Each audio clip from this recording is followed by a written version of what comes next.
PV express highway ప్రమాదాలకు care of గా మారుతోంది. అతివేగం ఓవర్టేక్లతో తరచుగా ప్రమాదాలు జరుగుతున్నాయి. Rajendra Nagar PVNR express way మీద తెల్లవారుజామున రోడ్డు ప్రమాదం జరిగింది. మేదీపట్నం నుండి అరాంఘర్ మీదుగా శంషాబాద్ వెళ్తూ ఉండగా ఈ ప్రమాదం జరిగింది.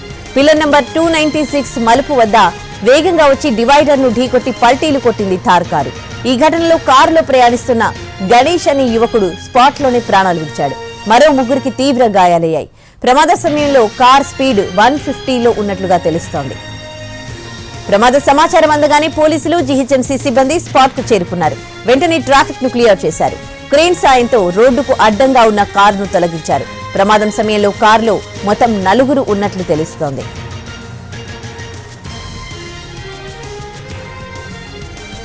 పీవీ ఎక్స్ప్రెస్ హైవేపై ప్రమాదానికి సంబంధించి మరింత సమాచారం మా ప్రతినిధి కిరణ్ అందిస్తారు.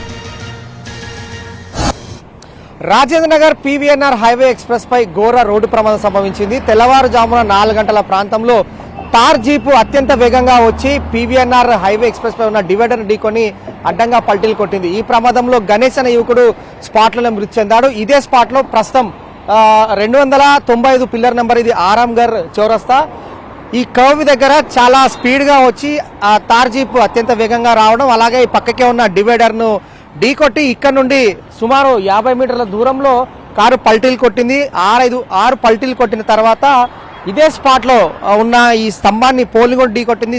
పోల్ అంతా కూడా నేల కొరిగిన తర్వాత ఆ వేగానికి కూడా కారు ఆగకుండా ముందట మనం చూడొచ్చు కొద్ది దూరంలోనే కొద్ది డిస్టెన్స్లోనే కారు పల్టీలు కొట్టి అడ్డంగా పడిపోయింది. ఈ ప్రమాదంలో గణేష్ అనే యువకుడు మృతి చెందాడు. Towards Mehdipatnam PVNR highway express పైన తార్ జీప్ అక్కడ నుండి టువర్డ్స్ ఆరాంఘర్ మీదుగా శంషాబాద్ వెళ్తుండగా ఈ ప్రమాదం సంభవించింది. హుటాహుట్న తోటి వాహనదారులు వారు పోలీసులకు సమాచారం ఇచ్చారు. ట్రాఫిక్ పోలీసులు, లాండర్ పోలీసులు ఘటనా స్థలానికి చేరుకొని గణేష్ అనే యువకుడు ఎవరైతే ఉన్నారో మృతదేహాన్ని పోస్ట్మార్టం నిమిత్తం ఉస్మానియా మార్చరీ కూడా షిఫ్ట్ చేశారు. మనం చూడొచ్చు ఘటనా స్థలంలోనే బ్లడ్ స్టెయిన్స్, అలాగే ఇటు చెట్ల కుండీలు, అలాగే ఈ తార్ జీప్ సంబంధించిన ఏవైతే పరికరాలు ఏవైతే ఉన్నాయో నుజ్జు పడిపోయినారో వాటన్నిటి కూడా క్లీన్ చేస్తా ఉన్నారు సిబ్బంది. పిల్లర్ నెంబర్ 296 వద్ద డివైడర్ ఢీకొట్టి పల్టీలు కొట్టింది కార్ జీప్. పల్టీలు కొట్టి రోడ్డుకు అడ్డంగా పడిపోయిన కారణం అయితే ప్రస్తుతం ట్రాఫిక్ పోలీసులు క్రేన్ సహాయం ద్వారా ప్రస్తుతం అయితే వాటిని తొలగించారు. పీవీఎన్ఆర్ హైవే ఎక్స్ప్రెస్ పైన ఈ కర్వ్ ఏదైతే ఉందో ఈ మలుపు వద్ద కేవలం 30 స్పీడ్ మాత్రమే స్పీడ్ లిమిట్ ఉంది. కానీ ప్రమాదం జరిగిన తార్ జీప్ ఆ సమయంలో మాత్రం 100+ స్పీడ్ ఉన్నట్టుగా అయితే ట్రాఫిక్ పోలీసులు గుర్తించారు. మితిమీరిన వేగమా, లేదంటే మధ్యమత్తులో కార్ నడిపించాడా, లేదంటే ఏ కోణంలో అసలు ఈ ఘటన చోటు చేసుకున్నది ప్రస్తుతం అయితే పోలీసులు ఇన్వెస్టిగేషన్ కొనసాగిస్తున్నారు. అయితే సిబ్బంది కూడా ఇటు జీహెచ్ఎంసీ సిబ్బంది తెల్లవారుజామునే ఘటన జరిగిన వెంటనే పీవీఎన్ఆర్ హైవే ఎక్స్ప్రెస్ రావడం, అలాగే ఎక్కడైతే స్తంభం నేల కొరిగిందో దాన్ని తొలగించే క్రమంలో కావచ్చు, అలాగే అంతా కూడా క్లీన్ చేస్తున్న సిచ్యువేషన్ ఉంది. మనతో పాటు జీహెచ్ఎంసీ ఆఫీసర్స్ ఉన్నారు, వాళ్ళ సిబ్బంది ఉన్నారు, వారితో మాట్లాడదాం. సార్, ఇది ఎన్ని గంటలకు జరిగిందని మీకు సమాచారం వచ్చింది? మీరు ఎంతమంది టీం ఉన్నారు సార్? అసలు ఏం జరిగింది ఇక్కడ? రాత్రి తెల్లవారుదామున 3 గంటలకి ఇటు నుంచి వచ్చేస్తుందట. వచ్చేస్తుంటే సడన్గా ఈ టర్నింగ్లో మరి అక్కడి నుంచి స్టార్ట్ అయ్యి వచ్చేసి యాక్సిడెంట్ అక్కడి నుంచి ఆ పోల్కు ఢీకొని మన చూడడానికి పోలీసులను కన్ఫర్మ్ చేసుకున్నాం. ఆ నుంచి కొట్టేసి ఇక్కడ వరకు వచ్చిన 3 to 4 మధ్యలో ఈ సంఘటన జరిగినట్టు ఉన్నది. ఇమీడియట్గా మాకు మా డీసీ గారు రవికుమార్ సార్ ఇమీడియట్గా మాకు ఇన్ఫార్మ్ చేశాడు.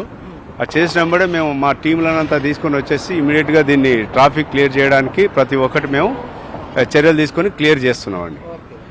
ఆ సమయంలో ప్రమాదంలో ఎంతమంది ఉన్నారు, ఏమన్నా ఐడెంటిఫై ఏమన్నా జరిగిందా, ఏమంటున్నారు అసలు? ఇంతవరకు అయితే మాకు ఆ సమాచారం తెలియలేదు. పోలీసు వాళ్ళని అడిగితే మాత్రం ఒకటి మాత్రం స్పాట్ డెత్ అని చెప్పారు. అది మన ఇన్ఫర్మేషన్. మెహదీపట్నం నుంచి వస్తుందా? ఎస్ సార్, అక్కడి నుంచి వస్తున్నట్టు కనిపిస్తుంది. మన ఈ ఆనవాళ్ళని చూస్తే అక్కడి నుంచి వస్తున్నట్టుంది. ఈ టర్నింగ్ మూమెంట్ కాబట్టి టర్నింగ్ లో చాలా మటుకు ఓవర్టేక్ చేస్తున్నారు కాబట్టి ఈ ఓవర్టేక్ వల్ల ఏమన్నా అయిందేమనేసి ఒక అనుమానం నాకు. ఆ ఓవర్టేక్ లో కంట్రోల్ కాక ఈ డివైడర్ కు పోలు కొట్టేసి ఇదైందేమో అని నా అంచనా. అత్యంత వేగమే ప్రమాదానికి కారణంగా ప్రాథమికంగా అంచనా వస్తా ఉన్నారు ఇటు అధికారులు, అలాగే జీహెచ్ఎంసీ సిబ్బంది. వాస్తవంగా ఈ ప్రమాదం జరిగిన క్రమంలో గణేష్ అనే యువకుడితో పాటుగా మరొక ముగ్గురు, మొత్తంగా నలుగురు తార్ జీప్లో ప్రయాణిస్తున్నట్లుగా తెలుస్తోంది. ఉదయం 3 నుంచి 4 గంటల తెల్లవారుజాము ప్రాంతంలో చోటు చేసుకుంది.